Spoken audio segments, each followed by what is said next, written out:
everybody. Happy Wednesday. Welcome to my spooky studio. I have a very, very special guest with me today. I followed her for quite some time. I've seen her all across the internet, and I've listened to many of her very in-depth interviews. Please welcome to the show Ivotres Littles from horror movies and beyond. Welcome. Thank you for having me. Oh I'm so my gosh, excited. this is so wonderful because you are one of those creators in the horror community that I just feel has been just talked to a bunch of people and been interviewing for such a long time. So this is really, really exciting to have you on the show and actually be able to we've had little conversations here and there, but be able to go a little more in depth. I'm really looking forward to that. Me too. I'm going to say hello to some people in the chat. Gory Bits. Hey there, bud. Jeremiah, nice to see you. Steven, David, Danny, hello, everyone. We're going to have a very exciting show for you today. So let's take it back. Let's kind of talk about horror movies and beyond. So if you had to describe it for someone who had no idea what it was, but you wanted to put it out there and just kind of give them your elevator pitch, how would you describe it? Oh man.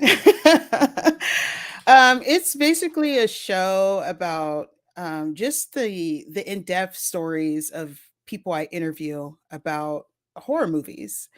I mean, I do interviews a lot. I also do not as much, but I'm working on it. Movie reviews, but my specialty is interviewing filmmakers, producers, actors, directors, just to get the inside story of the movie that they have produced or filmed or directed or acted in. All the above. What do you say would be your differentiator? Because we've talked about this before, but I would love for everybody to know how you approach interviews and how you pick people to interview. No one has no one has ever asked me that question, how I pick. Oh, that's a deep question. So basically, I do get emails of people. Now I do requesting for me to watch their movies to be either I give my own review or they want to be interviewed, which I think is pretty awesome. But I base it on if I connect to a character or the story as a whole. But it's not just, oh, I think this movie's great or I think it's really good. It's a connection where part of me have to find a placement of trauma. I know it's kind of weird to say that, but trauma in my life in order to fit in. Trauma does not have to be completely horrible. It could be the slightest thing or, something really bad, but it has to fit in like a puzzle somewhere in the story or relate to the character in the story. And once that happened, it grabs me. I gravitate to what's going on. And then that's where it just unfolds to either I get emotional attachment or I just really like how the direction or how the story, beginning, middle, and end. And then that is when I request for an interview with whoever's available with of the film. Now, once that happens, and if I get a director, so this is the breakdown. Each person is different. The director, the actor, the producer, and the writer, they have a different perspective of their work. Unless the director is the producer and the writer, that's a good thing. That is an excellent thing. However, but if it's just the director, he didn't write it, I have to look at it as a technical because he interprets the story. If it's a Mhm. writer, he created the story, so I can deep dive in his thoughts and his emotions and what how he felt when he wrote it.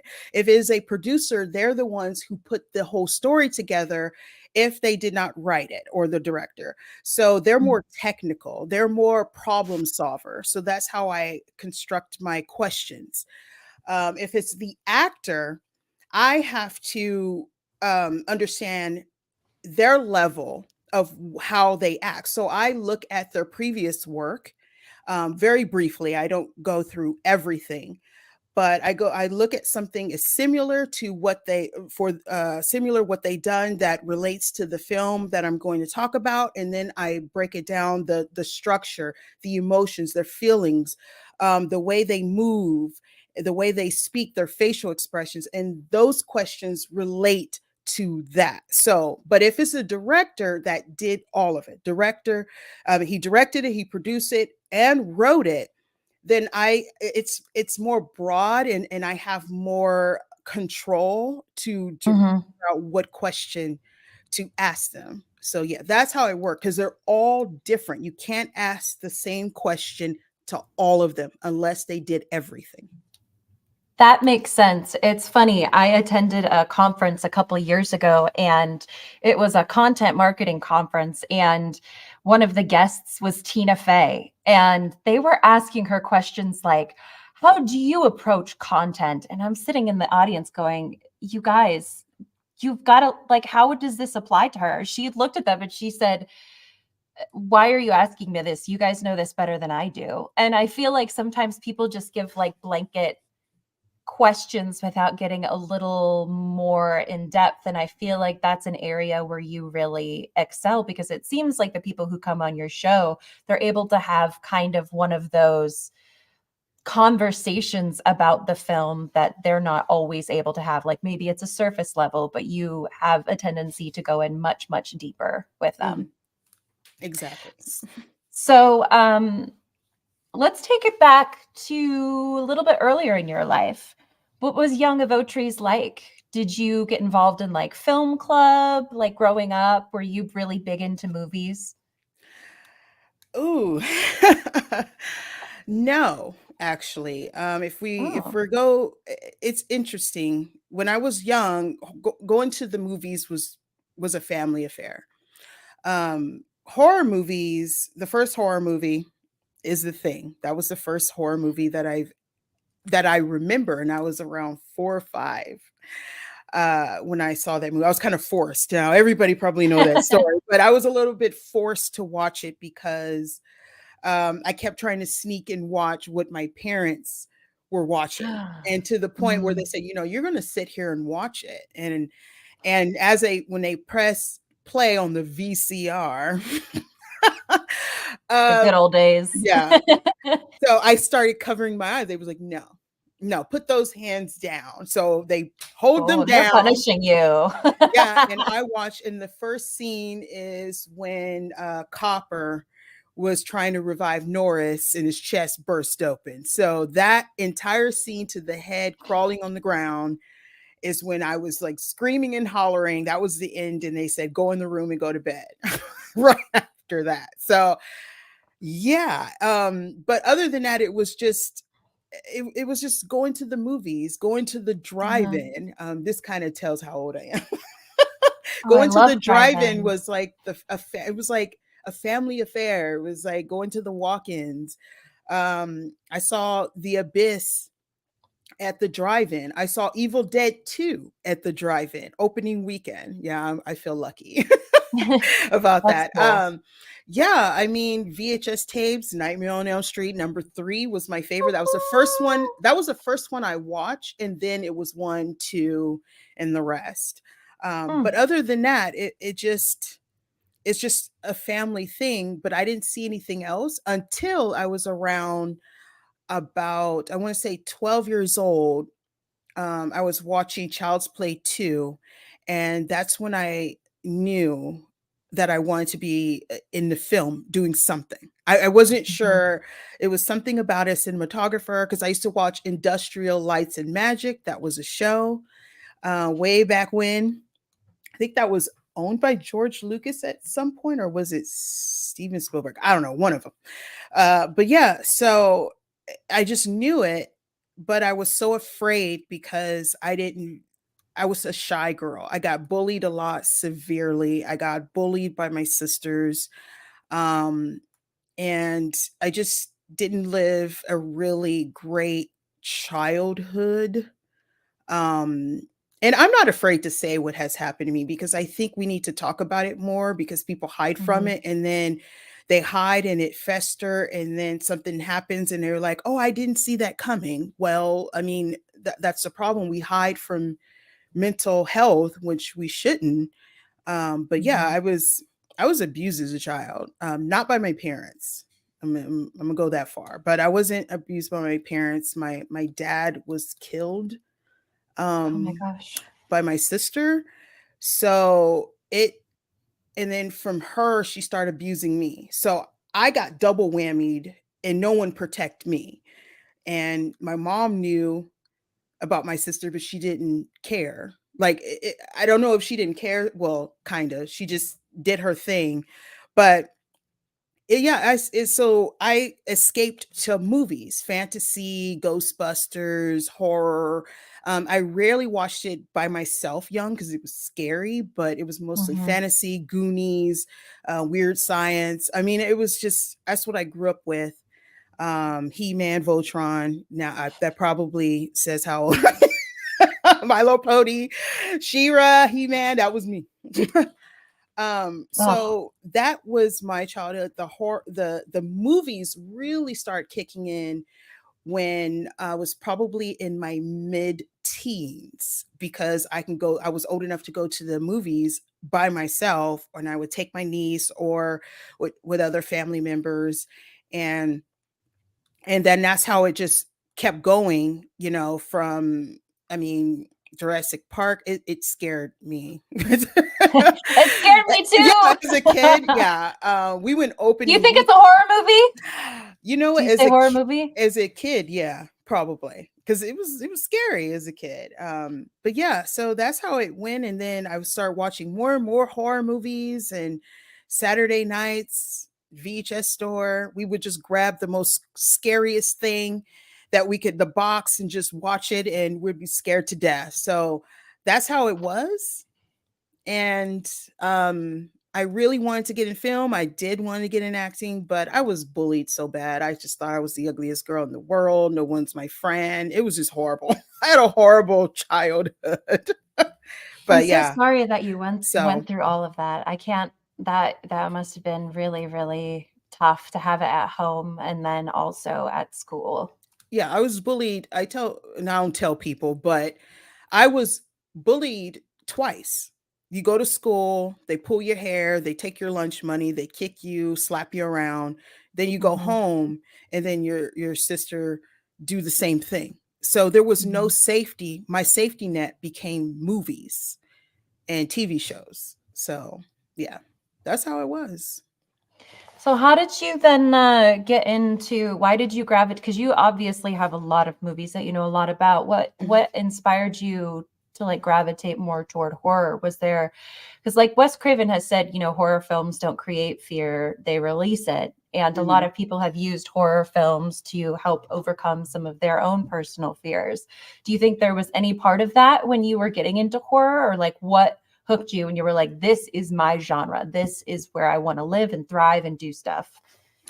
In the beginning, it was more sci-fi. It's not my favorite genre, but I end up watching it a lot. But I think what gravitated me because I could turn off the part of my brain that was emotional Mhm. at some point, and then it gets weird. But yeah, so when I watch because I used to watch comedies and romantic comedies like crazy, but I would always get so depressed. Like, could somebody love me like that? Can I have friends like that when I was young? So, but when I watch horror, it wasn't like that. We had our snacks, we were laughing, we were scared, we were under the covers. Those feelings would go away. So I never but I couldn't understand why I would feel this way, have fun, and just like, I don't know, just have a really good time being scared and eating popcorn and licorice and like going with your, with your family or a couple of friends. And it was weird. But then when I sit and watch romantic comedies, I am depressed. I am sad. I'm like, can I find love like that? And I Mhm. couldn't understand. So as I got older, one day I decided, this was a long time ago, but one day I just was watching a horror movie, and I can't remember what it was. And I was noticing that I'm not sad. Like, Mm. because I actually, because as a kid I didn't understand, but then I understood it as an adult. But then I would pop in um a romantic comedy or something, and I would get depressed. And so that's kind of, for me, I went the horror route because I could suppress the emotions that triggered my depression. Mm. Now, later, horror movies began to evolve where Mhm. they put life experiences and their own feelings of, childhood trauma they put in. I noticed in the movies now. So when I watch it, it triggers those emotions from when I watch the romantic comedy. The only Mm. difference that it does not take me to the depression as bad as it did for the romantic, because I still know it's fake. It's not real blood. It's a Mhm. story. I still have that mindset. But the interviewing was something that came in where I could dissect that. I was like, I want to know behind the scenes of why they chose horror to put Yeah. that in there. So that's where they came from. But also, Mm. I went to Cal State Fullerton. I studied film and art. So, and I took theater and whatever. So I learned those emotions and why they are happening. So I had to pitch a story. I had to find some kind of money. I mean, I had to Mhm. direct. I had to find actors. So I understood that level of concentration and understanding when it comes to the breakdown of films. So that is why I'm Mhm. able to put my experience and what I learned in school. So when I'm interviewing someone, I understand the Mhm. behind and the front of the camera. So Mm. yeah, so that's how that work. Um, so I'm an overthinker and an extreme empath, and that's how I'm able. I mean, I've had directors on my show start crying. I've had actors start crying. Not because they were sad, it was because they saw how I felt, and then and I was able to bring them into that emotion, and they saw what was in their film that was good for them or therapeutic. I've had the director from Older Gods, he started talking about a part of guilt that he felt at some point. Yeah. So, and then Brandon Christensen, he's coming out with a new film called The Puppet Man. And we talked about stillborn, and then he brought in some elements of his wife. So, Mm. so every film has something in it. It's just Yeah. getting, just able to get it out, and Yeah. it's therapeutic for them. That's why they made the movie. That's why they Mhm. wrote it, because they have something inside that needs to get out, and that helps them. So yeah, that's how that works. Oh, that's so deep and beautiful, and I feel like a lot of people who casually watch movies don't, like, understand that. So, given that you have a film background and that you're such an empath, that's really, really interesting, and that totally comes out in all your interviews.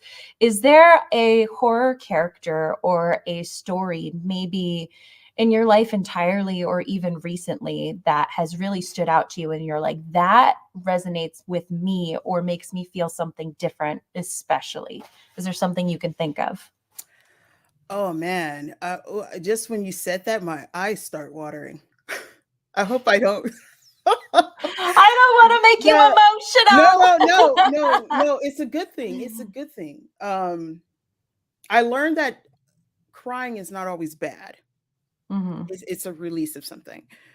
Yeah. But there's a film that I watched, and I oh god, I really want to speak to the director. I never tried, I never asked, but I also wanted the writer, which is Joe Hill. Ooh. So I know that Oh. probably won't happen ever. Hopefully, somebody tell him. But if I can We'll get pass those on the word. 2 to sit and right there, they probably break down. But anyway, it is The Black Phone. The Black Oh! Phone took me out. It took I me love out. the black phone. Um, and I didn't hear anybody get emotional. It was like, "Oh, man, it was good. It was good. It was this and that." So Yeah. I was like, "I'm gonna watch this. Finally, I could stream it or whatever." And I sat there and I bawled my eyes out. I mean, I had to get water, I had to get air. I was sweating, and it was so much triggering, and it wasn't bad. It just I understood what was Mhm. happening to the boy. I understood Yeah. what was happening to his sister. I understood that family, and also being bullied. Like, Mm. it was such a powerful story. It's more powerful than what people are giving it credit Mhm. for him to be bullied, but still a star player, a star baseball player. But that spoiler alert, just to let that saved his life. His talent Yeah. saved his life. But he didn't know that until the Mhm. one friend who beat up those kids and said, "Dude, you got to fight back. You Yeah. have it in you." And he's like, "What are you talking about?" When they were in the bathroom, he said, "Dude, I'm not going to always be here to save you." So that's Mm. foreshadowed something horribly that happened. But all those kids were trying to help him. Where they failed, he succeeded. Yeah. And those same kids use that moment to push him forward, and he just everything he tried in that room, he just Mhm. failed. He's like, "I can't get out, I can't do anything." And that's when that last phone call of that kid, he said, "Dude, you have it. Oof, hold on.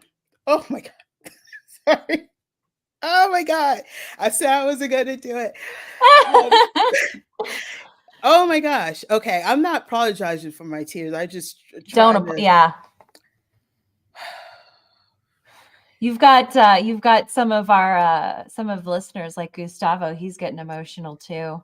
um okay, I'm just trying to be able to talk. Okay. When he called him on that phone, he said, "You have it. You have it." He's like, "What are you talking about?" He said, "Dude, grab the phone." And he said, "Swing." And if Yeah. you remembered, he was a star player, even though he was Uh-huh. bullied.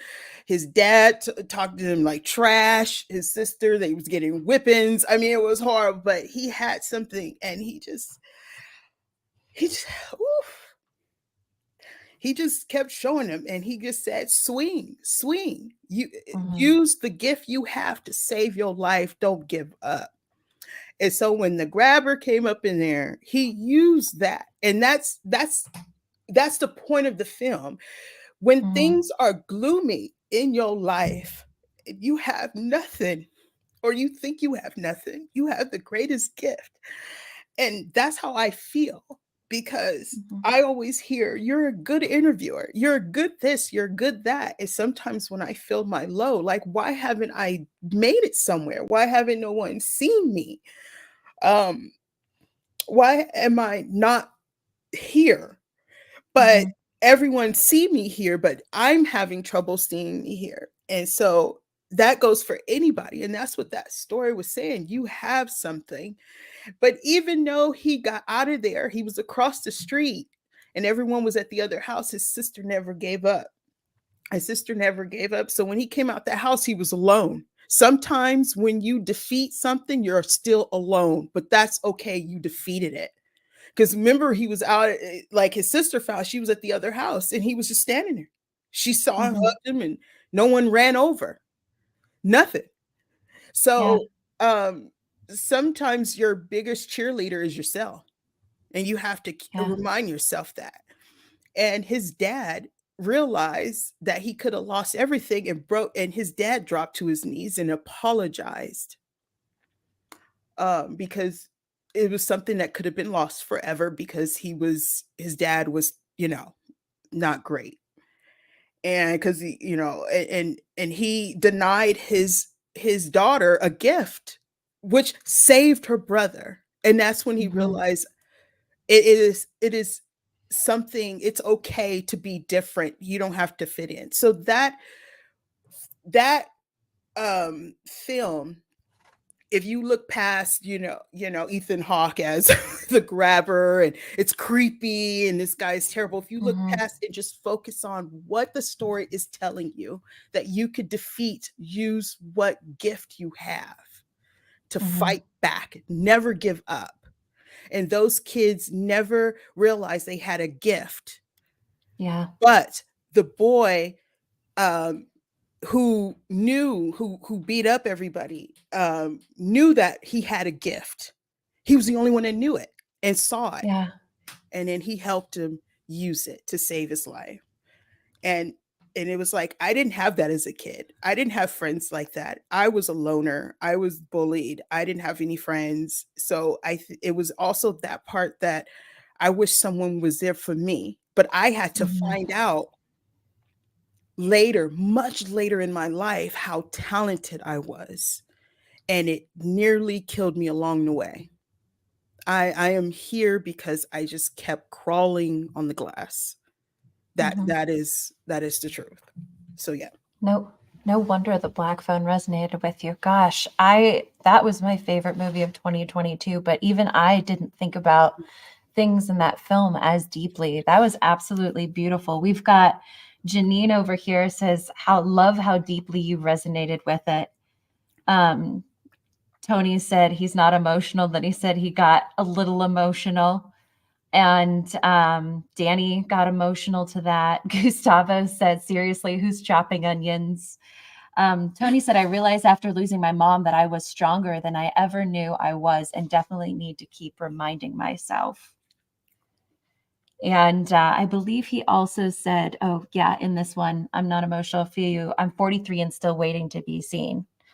I know we've talked some um, the other day about, and you just briefly mentioned it, but a lot of people looking at anyone who creates or is out in this space, and a lot of people think that it's easy or everybody could do it, or that somebody got there because of X, Y, and Z easy reasons, but they don't see things behind the scenes. Could you talk a little bit about that and what some of your experience has been with that? Um there's one example that I use often when it is brought up, because I just think it's fascinating. And it's Dead Meat.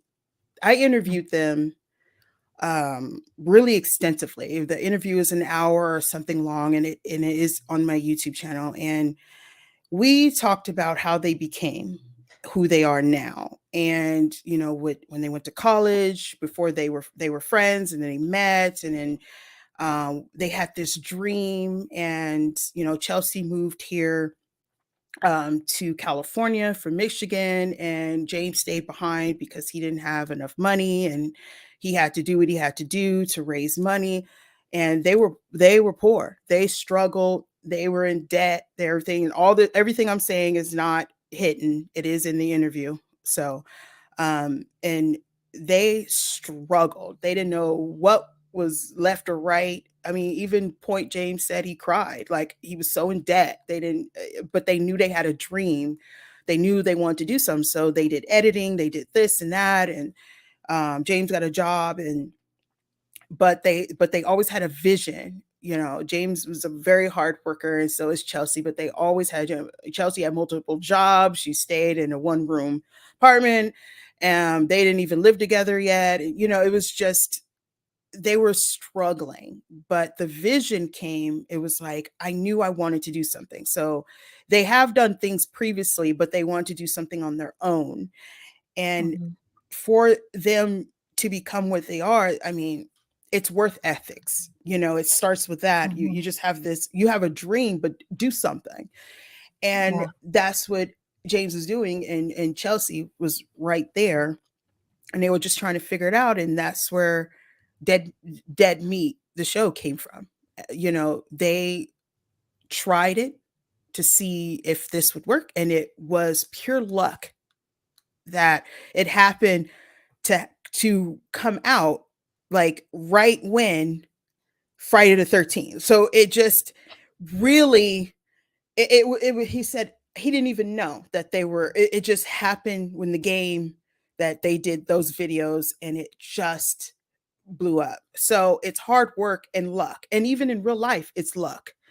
Mm. Um, so for them now, you know, for their studio and stuff like that, and I'm using them as an example. Um, you see the studio, you see them Mhm. travel and everything, but the struggle was real. The struggle was horrific in the beginning. They didn't know what to do. And that's what people see. And the Mhm. point of this is that that's what people see. You see the glitz and glamour. I see it, you see it, they all see it. And you're like, man, I gotta, what I gotta do to get there. I gotta do this, I gotta do that. And you don't have the means. But Mhm. you don't understand that they started from zero, in debt, no money, starving, hungry. What was the next meal? You don't see that part. You don't know that part. And it's not their place to tell you that. But I Yeah. also think, if as you move up in anything you do, it's nice to go back to the roots. So because someone is always watching that has a story that wants to get somewhere too, but Yeah. they don't know. They think you woke up and got rich parents and stuff like that.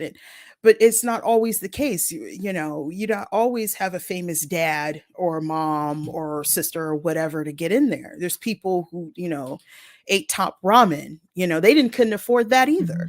So I think it's important to bring that up sometime, to say the struggle's real. If somebody asks you, like, hey, it sucks, but you'll get there. Yeah. And that's how I felt when I started. I started a blog called Nerdtastic Girl, where I would interview people. I didn't know what to do. I was just trying this out. And the first people I interviewed was David Gross. I mean, not sorry. Let me start back. Michael Gross. And he played in Tremors. Tom Holland, Mhm. um, the director Tom Yeah. Tom Holland. That's Spider-Man. Yeah, Alex Vincent. Mm. Yeah, these were the first people. Robin Shelby, who played Slimer. These were the first people that I interviewed. The Kyoto brothers. And that story, when she asked later, maybe I'll tell you that story, how it really popped off.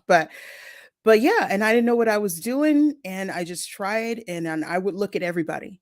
I would look at Mhm. everybody, like, look at you, look at them, like, how did they get there? I was looking at Gory Bits, like, oh man, look at their stuff. I was looking at Toby Pasta, and I was looking at Dead Meat and Real Queen of Horror and everybody else, and I'm like, oh man. And I lost who I wanted to be. I didn't know what I wanted to be. And I had to figure it out. I had to figure it out. Okay, what I'm going to do? Am I going to do a movie reviewer? Am I going to act, or what? And don't ever do that. Don't ever watch someone and think that I got to be like them, because you don't know Mhm. where they came from. They could have came from the Right. streets. They could have been on drugs. You don't know. So just do what you can. Look at them as examples, like inspiration. Get to know them, DM them, go to the Yeah. conventions, talk to them.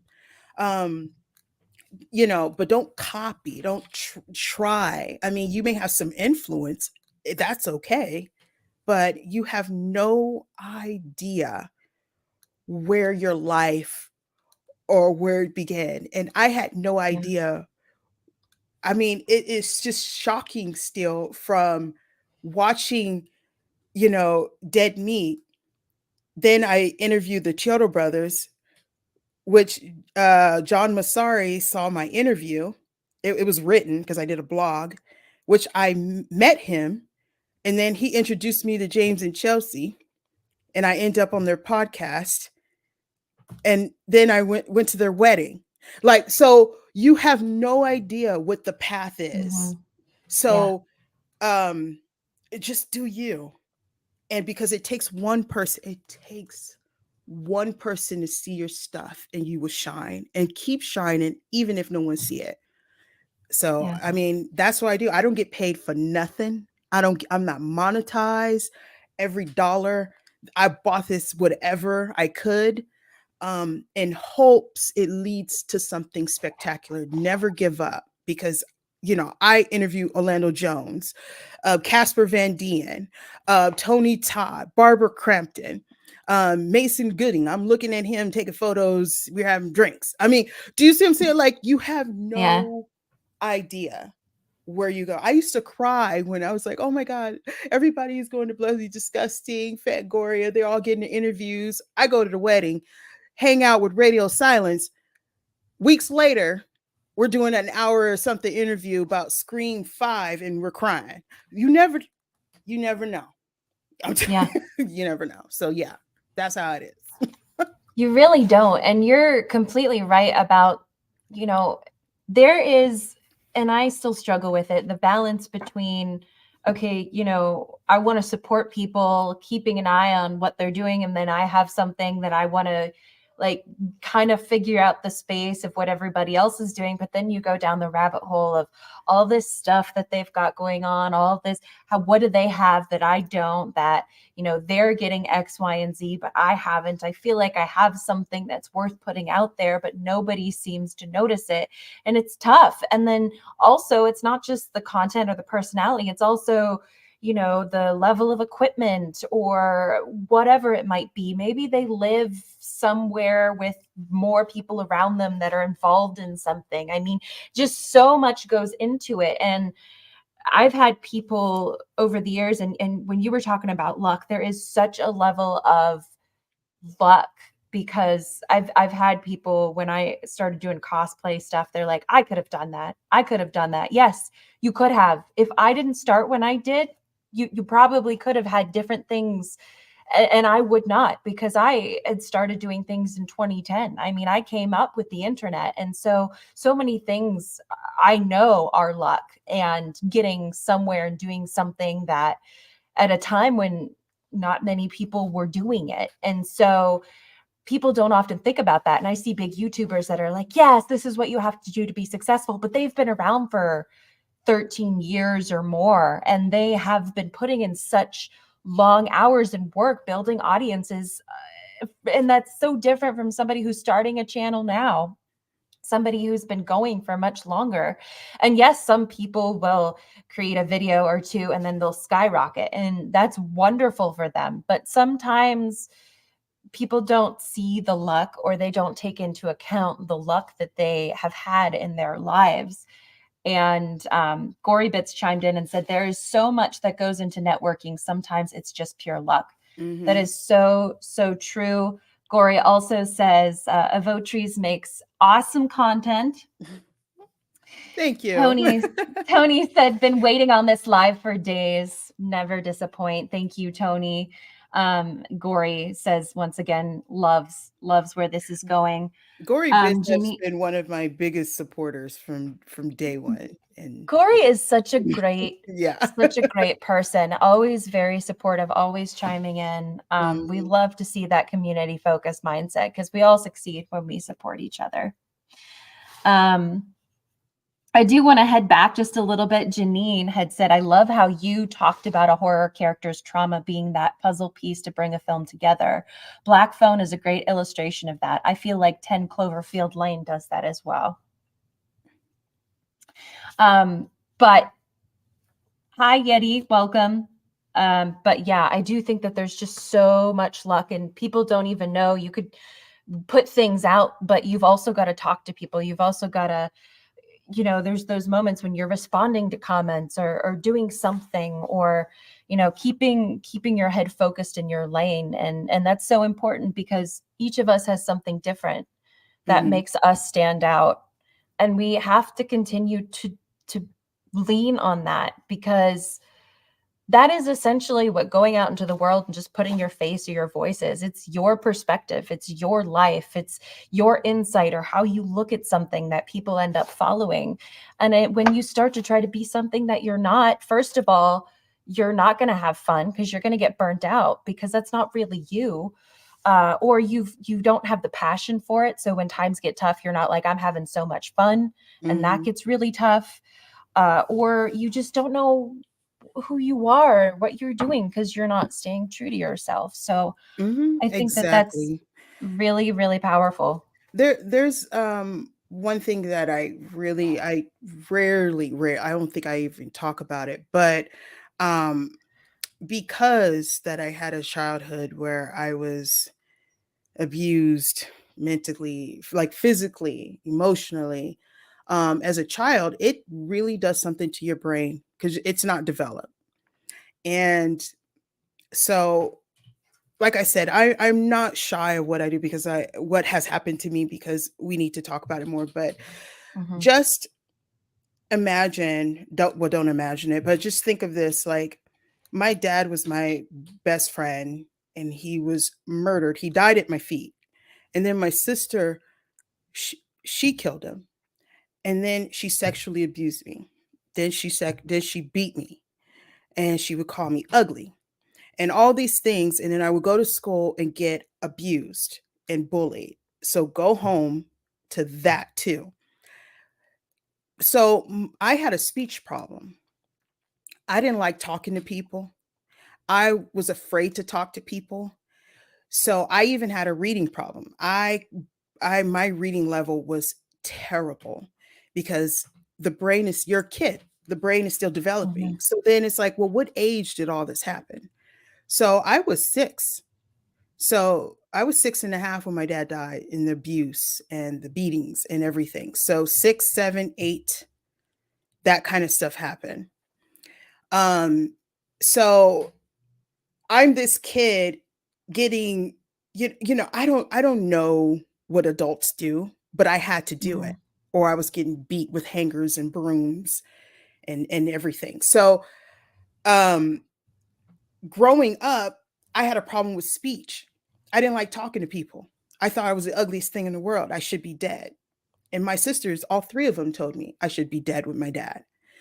And growing up different times they've told me that.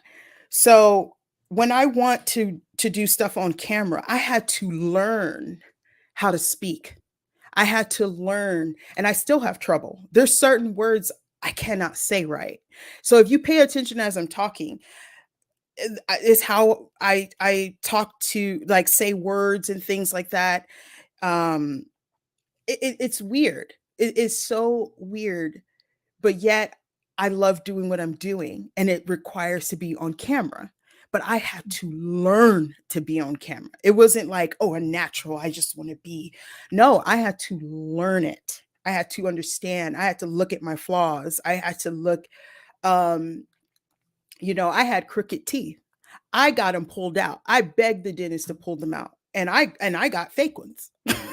And because I knew I had to talk. In my early work, I mhm, could see them. I could see everything. I was fat. I had to like I wanted to lose weight. Like there were so many things I could see so wrong with me and I would sweat bullets and when I would edit, I would try to change it so you couldn't see it. Um but yeah, all that stuff is learned. It didn't come natural, but I knew I loved the camera. I knew mhm, it, but I had to learn to love the camera, love myself. So some people don't know that I have that kind of, disability, if you want to say that or anything, because it's not that I hide it. I had to work it in my life and say, this is me. This is my past. This is what happened to me. I cannot change that. But sometimes I tell people who wants to know what has happened to me because it shaped who I am right now. I mhm, can't hi- I can't forget my past. I can't change things, but it shaped who I am. So and I think that empath, so I understand, but also people abuse that too, because I am able to understand. I can read the room. I could feel things. I could feel Mhm. things through movies. I could feel things through people I interview. I could tell if it's going south, or should I say this or bring this, because I was mistreated in my life, and I could spot things to know where it's going to go. So it's a blessing and a curse, but I used it for my benefit to create horror movies and beyond. Mhm. Sometimes you have to use what you got, and that's what I got. This is all Yeah. I got. This is me. That's Take it. it When or you leave it. take away the Yeah. microphone and the camera, it's you. Yeah. That's it. When they see you at conventions, it's you. It does That's not the it. camera or anything. That's what they're there for. I really love that. We've got some great comments here. Lee Howard joined. Hey there, it's two of my favorite women in horror. And he says, you guys are TikTok pals. I love that. Jeremiah said, I want to start a YouTube channel to talk about scary movies that I love a lot. Go for it, Jeremiah. You should. Go for it. And if What it, and don't be perfect. That's another thing. I know he's like, I actually follow Mr. Beast because us you know too. he's been, everybody follow him, but Yeah. there, if you got to pay attention to something he Mhm. said, he I don't know, he said something. He was like, man, if you see someone interviewed him, like, oh man, look at you now. He said, no, no, no, no, no, no. Don't look at me now. Don't look at me now. I didn't Mhm. start this way. My Yeah. videos, and he showed a clip, were trash. He said they were trash, but I put it out. You only get Mhm. better when you keep putting out. Then you Yeah. could see the issues and then adjust as you come. So if you see Mr. Beast now, it's like this extraordinaire money flying everywhere. I mean, he's doing all kind of stuff, Squid Games, but he Mhm. started in a in a cornered room, no Yeah. lighting. So Jeremiah, just do it. Just put it out Yeah. there. They're going to be trolls. There are going to be trolls. There's going to be people say you suck and Mhm. everything, but you got, and it was so sad, is the people that said you suck have or got millions of followers, and they're like, oh, you suck. You didn't start off like that, so stop acting Mm-mm. like that. So just do it. Just do it. Yeah. And I got a double whammy. I'm a Black woman, so I get all kinds of worse things. It is not easy. It may not be easy for you, Deandra, starting, but let me tell you, I'm a Black woman. You got it better than me. You, if you don't look like me, you have it a little bit better. The door will open for you. Mhm. So it is the truth, and it's the truth. I've Yeah. wanted to interview Jamie Lee Curtis for Halloween. For Halloween Kills, not the Halloween, Uh-huh. the one after it. I was told she wasn't doing no interviews from PR managers, and I went for 3 months. I was on it. I was like, no, she's not doing interviews. Thank you for asking. We're not going to do anything. We're not going to do this. We're not going to do that. And within a month later, she was everywhere. I saw Ugh. people like I was like, what? What is that I about? was denied, so I get that. People, I don't want you to talk to me. I take the two white guys behind you. I'm just telling you how it is. That happened to me at a convention, but it doesn't stop me, because Mhm. you know what? I'm where the level I am now. I may not Mhm. have this, I may not have that, but you know what? I'm getting in the door. Yeah. I'm getting somewhere that most people are still struggling to get to. And as a Yeah. Black woman, it means everything. It means everything. So, yeah. And you being out there and doing everything and still telling everybody like, "Hey, I'm not going to listen to that. I'm keeping going." That's so inspiring, I'm sure, for just so many people who are like, I can't do this. I'm too afraid to put myself out there." So, It's scary. that's that's Social amazing. media is Yeah, scary. And it and is. I was around when there was just beepers and we had house phones. Oh, yeah. Yeah. Cell phones was like, what? So now everybody can find you anywhere. If you suck your Mhm. teeth, if you blink your eyes, somebody got it. It's on Yeah. camera. Things are, you Well, can't do nothing now uh-uh. without. Mm-mm. So just try to live No. your best life. So is it Jeremiah? Just do it. Just do it. Yes. Just do what you love. Get a structure. Write out what you're going to say. You don't have to have a script in the beginning. Do your talking points. Understand what you want to talk about, and just go from there and learn. Look at yourself. Go back to the videos. Learn yourself. Go back. Just look at it. Oh my God, I shouldn't have said that. Don't say it the next time.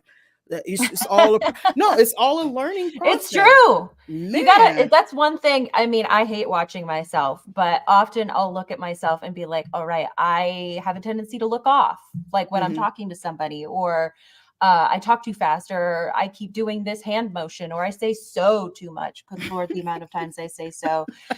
And just watching that and trying to be mindful next time. Okay, this is what I do. This is what I could do better. This is where I'm excelling. Keep it going. This is where I don't want to do that anymore. Let's not do that. And it's just constantly building, and it's okay. It doesn't mean that you're bad or you suck or anything like that. Hmm. There's just little things you notice that you're like, I can improve there. It's not my downfall. Hmm. Jason said so. Yeah, I do. I watch all the time, even watching interviews. I'm always like, so. Gosh, it just gets under my skin. But before, I do want to take you to the lightning round, but we have a couple of other comments. Gustavo says, everyone learns from their mistakes. That is so true. And remember, you are not defined by your mistakes. Happens all the time. Gorybit said, the more you Unless you craft, keep doing them. yeah, unless you're a piece of poop. Yeah, if you keep Then doing them, then wait a minute. yeah, exactly. Gorybit said, the more you craft, the more you'll learn. We all started from the bottom and are still learning. Very, Hmm. very true.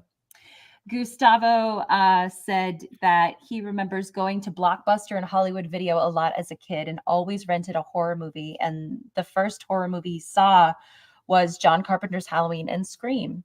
It's very, very cool. Gustavo did ask, G.I. Joe or Transformers? Transformers. Yes!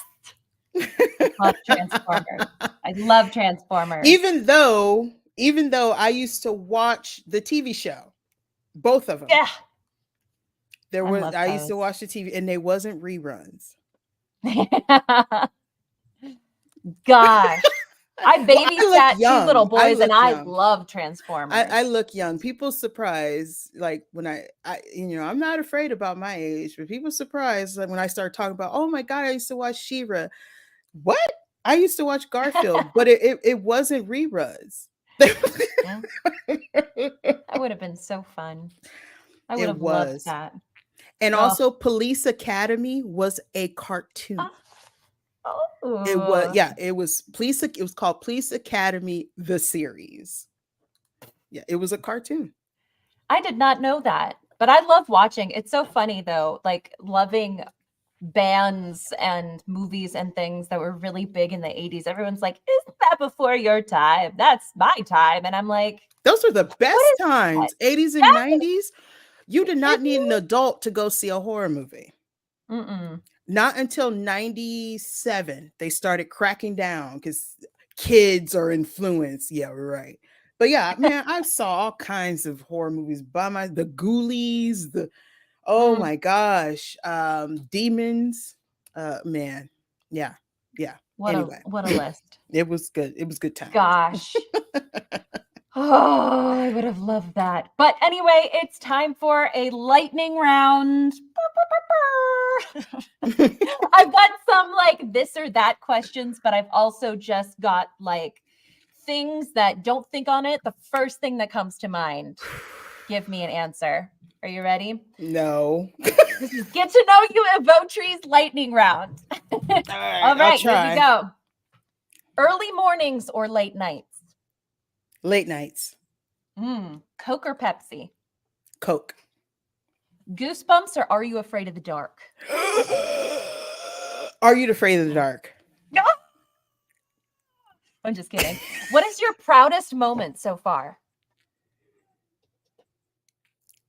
I Oh my gosh. I went blank. No. I know you said just think, but I went completely blank. What is my proudest moment so far? Okay, what do I'm sorry. This one I have to think. I know you said just say it, but I went completely blanked. So I'm gonna have to say, you, you know what?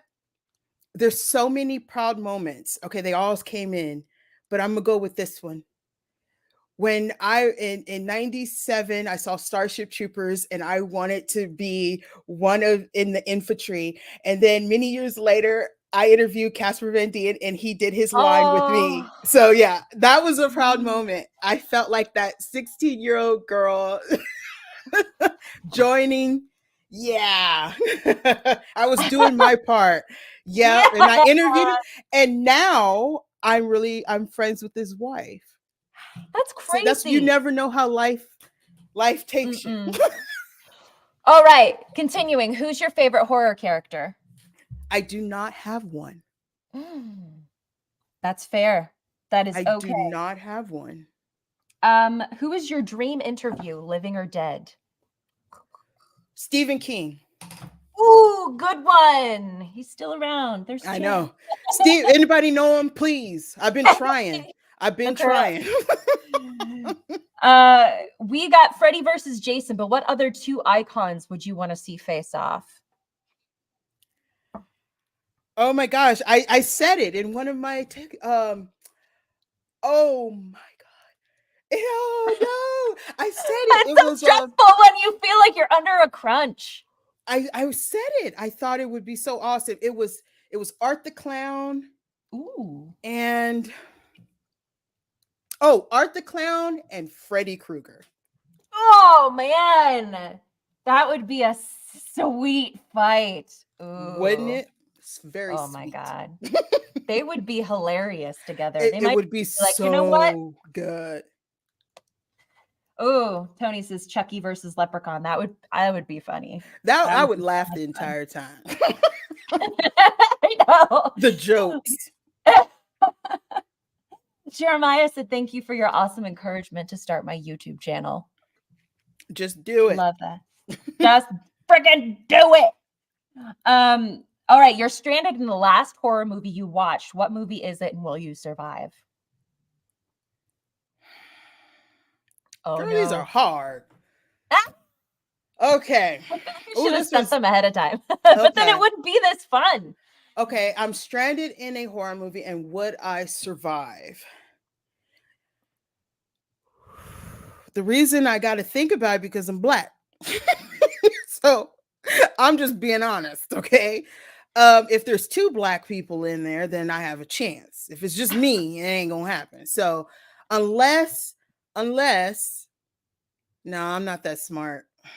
I was gonna say Alien versus Predator. I had a chance, but Sine Lathan is awesome, so I don't think I would go. She was smart. There's people under the stairs.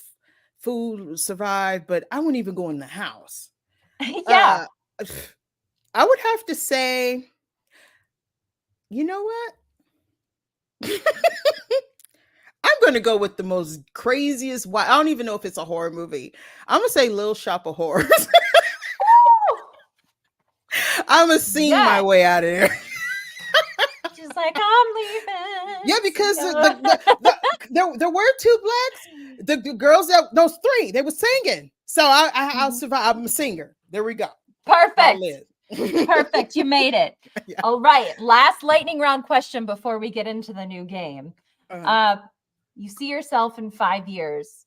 What does it look like for you? What do you want it to be? What's your dream? My dream is I would love a talk show, late night talk show on a network, interviewing everything horror and sci-fi. Variety, not a variety show, but there's skits, there's fun, they're interviewing, they're showing off their work. Just like if it's Conan, Howard Stern, or Jimmy Fallon, just all mixed, but nothing but horror. That's it. Yes. I would watch the heck out of that. I would too. I love it. We made it through. Yeah, boom, crash, the lightning flash. David said he would watch that. Heck yes. Heck yes. All right, now it's time for our new game. Good Lord, I tried so hard yesterday when I was going through it. I hope it turns out well. We all go little Mad Libs sometimes, where I've put together a basic slasher movie concept and we're going to Mad Libs out the plot. And this will be Ivotres' her movie. All right, Ivotres. In what year does this take place? What year are we going to give it?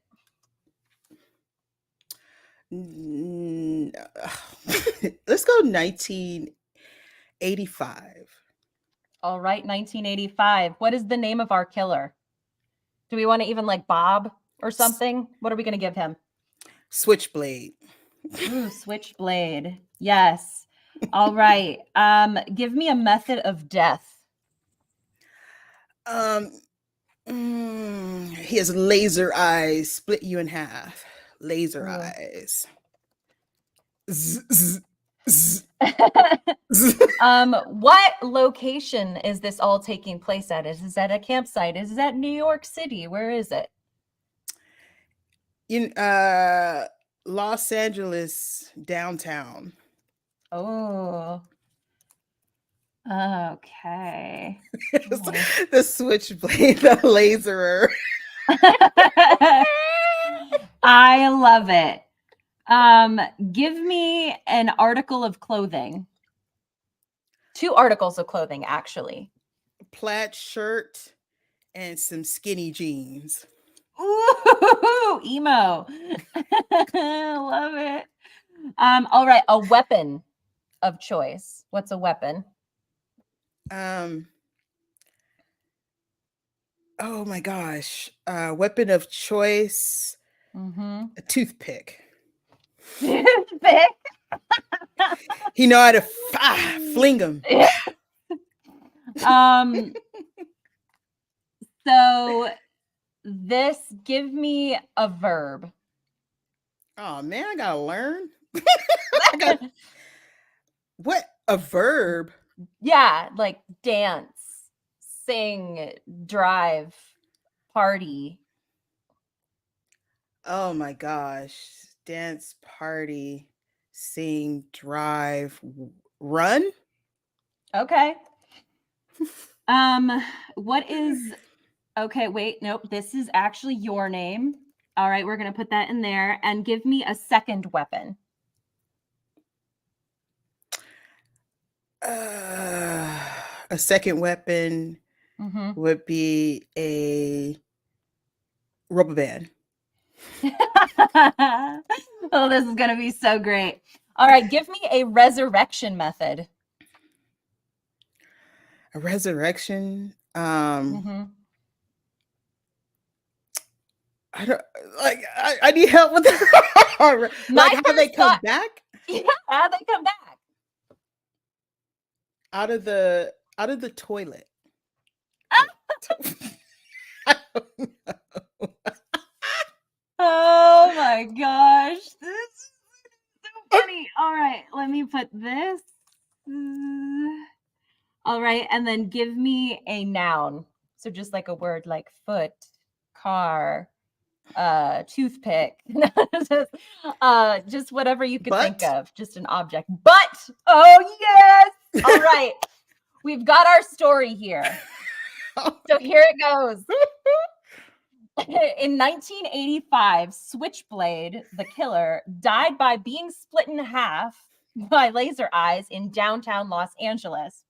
Today, he haunts that place, killing teens wearing a plaid shirt and skinny jeans with a toothpick. When a group of teens visits downtown Los Angeles to run, they're killed off one by one. Our final hero, Ivotres, stands up and fights back using a rubber band and defeats the killer. Is this the end, or will our killer come back by climbing out of the toilet? I guess we'll find out in the sequel, Switchblade's Revenge, The Butt of Death. You know what? I would watch that. Toothpick versus rubber band? Are you kidding me? Oh, wow. There you go. There's your hero. That's when you're the hero in a horror movie. Switchblade's revenge, the butt of death. Oh my gosh. I can see that. I Oh, can see that as a movie. oh, 100%. You know, there's some indie guy out there like, oh yeah, you know what? That'd be great.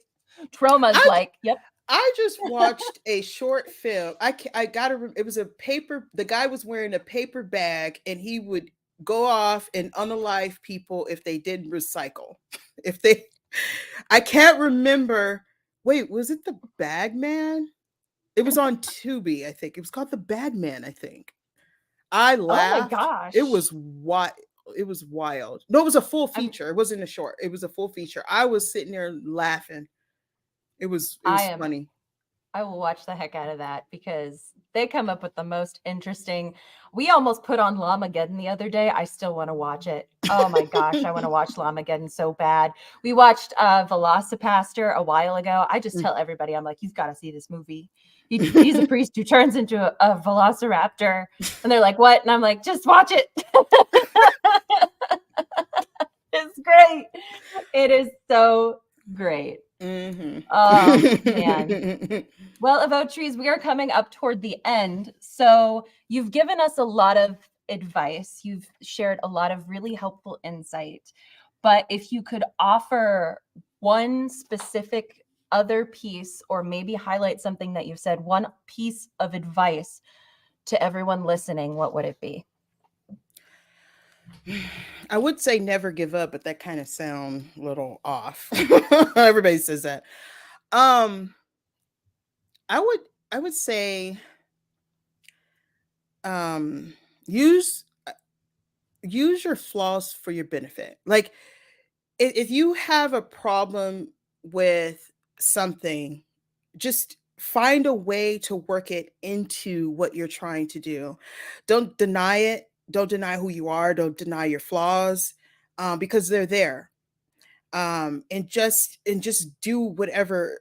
Just have a plan and just do it. Just do it. I mean, there's no other way of saying that because that's what I did. I just did it.